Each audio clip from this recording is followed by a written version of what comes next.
എപ്പോഴും സ്നേഹ ബഹുമാനത്തോടെ ബാപ്പയോട് ഉമ്മയോട് പെരുമാറണം.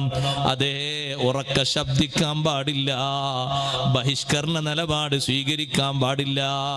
സമ്പത്ത് വല്ലതും ആവശ്യപ്പെടുമ്പോ മനസ്സ് വേദനിപ്പിക്കുന്ന വർത്തമാനമോ സമീപനമോ ചെയ്തുകൂടാ.